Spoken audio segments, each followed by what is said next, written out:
In this video and the following ones, we're going to look at maximization and minimization problems for multivariate functions. The more general term for those is extrema, and what we're going to be focusing on now is how we identify those when all we have to work with is the function itself, a formula, and not a graph. There are fortunately some strong parallels to what we've done already in the course. If we look at a multivariate function with just two inputs, x and y, and assuming it's differentiable, then if that function has a local maximum or minimum at a point, then the gradient of the function there is going to be a 0 and a 0. Remembering that those represent the x and y partial derivatives. And so this is an analog to the one variable critical points definition that was f prime of x equals 0. Only now in this case, there are two partial derivatives that both have to equal 0.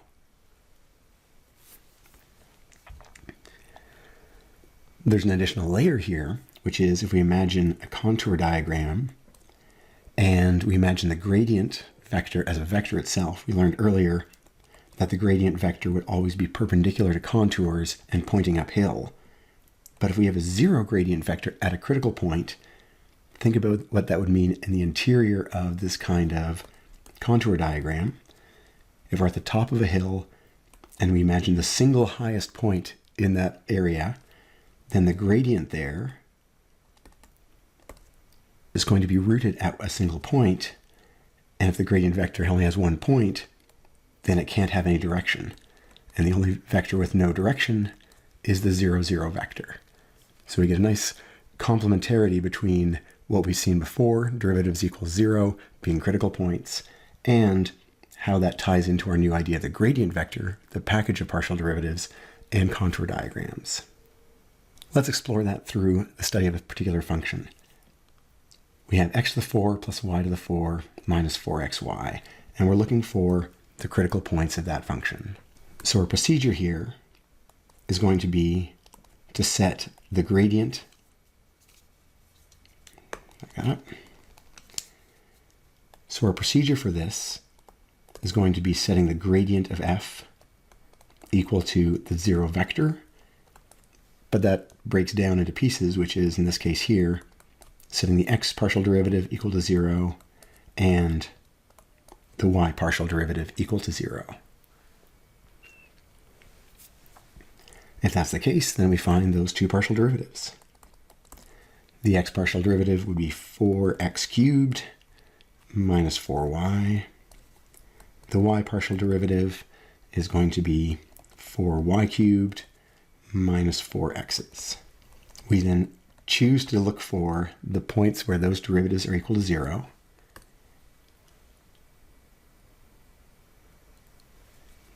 And working with each of these equations on their own, we can find that 4y is going to equal 4x cubed, or simply y equals x cubed.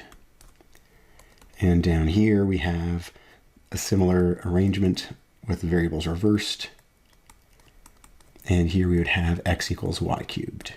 If we number both of those equations, what we're looking for are x and y values that must satisfy both of these equations. All right, so the level of difficulty in an individual problem here can be high, low, medium. It all depends on the equations and the form that we get.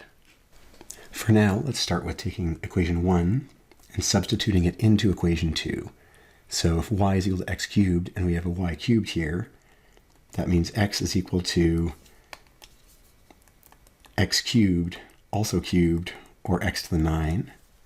And that can be a challenge to solve. However, if we rewrite it as 0 equals x to the 9 minus x, then we get an interesting variation because we can factor that as x to the 8 minus 1 and an x outside. And that gives us possible answers of x equals 0 or x equals 1 is clearly a candidate here.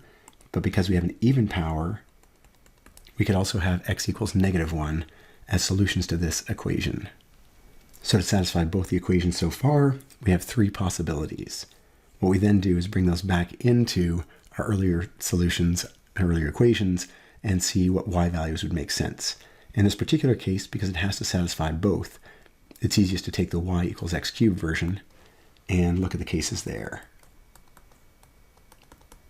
For x equals 0, we would have y equals 0, and that gives us 0, 0 as a critical point.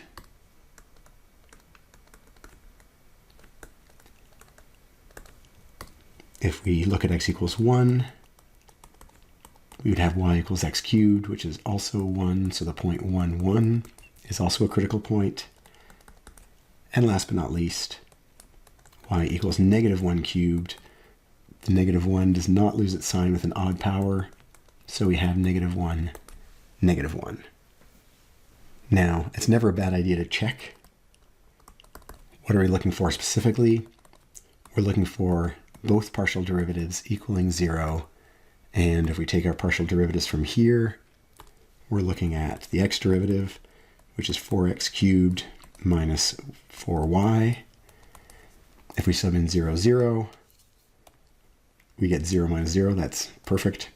If we sub in 1, 1, we get 1 minus 1 all times 4. That's fine. And the same thing for the negative 1. And fy is going to be the same thing, simply with the variables reversed. Those three critical points all do satisfy the derivatives equaling 0, the two partial derivatives equaling 0. Perfect. We've now found a way to identify the critical points of a function by looking at the partial derivatives, setting them equal to 0, and then solving for x and y. We can bring that back to what we've seen before with contour diagrams. So again, our critical points are 0, 0, 1, 1, and negative 1, negative 1. And we can see, looking at the contour diagram over here, what those points represent. The axes here go right through the center of this diagram. Here's our x and our y. And so the point 1, 1 is in the center of this point here, center of this cluster of contours. The point negative 1, negative 1 is in the center of these contours. And we can see from the diagram that these are both local minima. We're at height 3, 2, 0, then negative 1. We're going downhill as we enter those nested contours. And the same thing is true as we enter the contours. This way we're going downhill. So at negative 1, negative 1, we're also at a local minimum.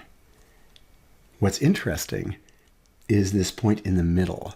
At 0, 0, what we have is this crossing of two contours. It's not a local max or a local min, because I can tell that there's a direction this way. Being at height 0 right now and going in this direction would be downhill. However, if we go in this direction, we'd be at height 0 going to height 1, 2, and 3. That would be uphill. So it's definitely not a highest or lowest point relative to its neighbors. Well, the question is, what kind of critical point is that? And that's what we're going to look at next.